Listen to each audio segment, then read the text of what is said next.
Doctor BR Ambedkar Konaseema జిల్లా TDP ప్రధాన కార్యదర్శిగా గంధం పల్లం రాజును నియమించడంతో జిల్లా కేంద్రం అమలాపురం గడియార స్తంభం కొంకాపల్లి పల్లంరాజు స్వగృహం వద్ద టీడీపీ శ్రేణులు భారీ బాణసంచా కాల్పులతో సంబరాలు చేశారు.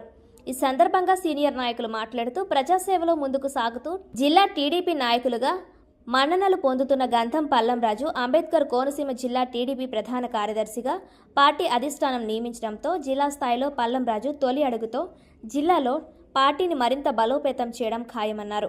జిల్లా ప్రధాన కార్యదర్శి పదవి అందించిన రాష్ట్ర ముఖ్యమంత్రి నారా చంద్రబాబు నాయుడు, నారా లోకేష్, పార్టీ అధ్యక్షులు పల్లం శ్రీనివాసరావు, మంత్రి వాసంశెట్టి సుభాష్లకు పల్లంరాజు ప్రత్యేక కృతజ్ఞతలు తెలిపారు. జిల్లా అధ్యక్షులు గుత్తుల సాయి, పార్టీ సీనియర్ నాయకుల సహకారాలతో పార్టీ అభివృద్ధికి మరింత కృషి చేస్తానన్నారు.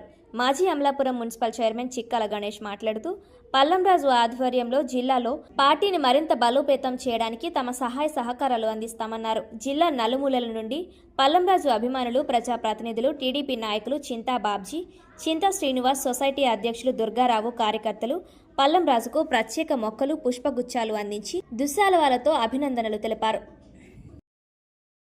డాక్టర్ బిఆర్ అంబేద్కర్ కోనసీమ జిల్లా తెలుగుదేశం పార్టీ జిల్లా ప్రధాన కార్యదర్శిగా నాకు ఈ అవకాశం ఇచ్చిన ముఖ్యమంత్రి వర్యులు నారా చంద్రబాబు నాయుడు గారికి అలాగే మన లోకేష్ గారికి, అలా కూటమి నాయకులకు అందరికీ నమస్కారం.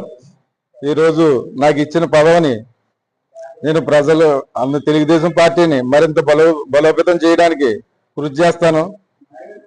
నాకు ఈ సహకరించిన మంత్రివర్యులు వాసంశెట్టి సుభాష్ గారికి, సానా సతీష్ గారికి, అలాగే అచ్చెన్నాయుడు గారికి, మన పార్టీ అధ్యక్షులు పల్లా శ్రీనివాస గారికి ప్రత్యేకమైన ధన్యవాదాలు తెలుపుకుంటూ ఈ పార్టీని నాకు ఇచ్చిన బాధ్యతని మరింత వేగవంతంగా ముందుకు తీసుకెళ్లి మన కోనసీమ జిల్లాలో మంచి ప్రతిష్టంగా మన గుత్తుల సాయి గారు జిల్లా అధ్యక్షులు ఉన్నారు.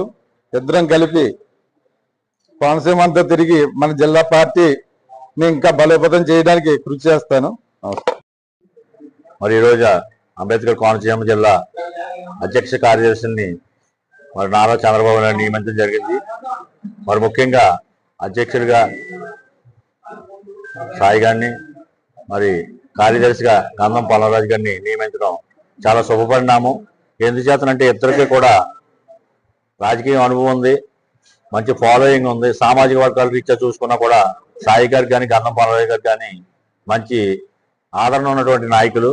ఈ ఇద్దరు నాయకుల్ని ఈవేళ కోనసీమ జిల్లా తెలుగుదేశం పార్టీ అధ్యక్షులుగాను కార్యదర్శిగాను నియమించడం చాలా హర్షణీయం. అటువంటి వ్యక్తిని నియమించినందుకు ముఖ్యంగా ప్రత్యేకంగా చంద్రబాబు నాయుడు గారికి ప్రత్యేకమైన అభినందనలు తెలియజేస్తా ఉన్నా. రాబోయే రోజుల్లో ఈ కోనసీమ జిల్లాలో ఉన్నటువంటి తెలుగుదేశం పార్టీ ఎమ్మెల్యేలు కానీ, మంత్రులు కానీ, ఎంపీలు కానీ, అలాగే కూటమి నాయకులు ఉన్నటువంటి జనసేన కానీ, బీజేపీ కానీ అందరినీ కూడా కలుపుకెళ్లేటువంటి మనస్తత్వం వీళ్ళిద్దరిలోనూ ఉంది. రాబోయే రోజుల్లో తెలుగుదేశం పార్టీ ఈ జిల్లాలో అత్యధిక స్థానాలు మొన్నైతే ఎలా సాధించినో భవిష్యత్తులో సుమారు ఇంకొక 20 సంవత్సరాల పాటు ఈ కూటమి ఉన్నంతకాలం ఈ కోనసీమ జిల్లా ఎప్పుడు కూడా కూటమికే కట్టుబడి ఉంటుంది. ఆ రకంగా ముందుకు తీసుకెళ్లేటువంటి నాయకుల్ని ఇవాళ అధ్యక్ష కార్యదర్శిగా ఉంచడం అందరూ కూడా ఇవాళ పూర్తిగా ఆనందంగా ఉండి వారికి సహకరించడానికి ప్రజానీకం అంతా కూడా చాలా కట్టుబడి ఉంది. రాబోయే రోజుల్లో గంధం పల్లంరాజు గారి ఆధ్వర్యంలో ఆయనకి మేమందరం కూడా కష్టపడి పనిచేసి ఆయనకి మంచి పేరు తెచ్చే విధంగానే ఆయన వెన్నంటి ఉంటామని చెప్పేసి తెలియజేస్తూ మరొక్కసారి నారా చంద్రబాబు నాయుడు గారికి ధన్యవాదాలు తెలియజేస్తా ఉన్నా.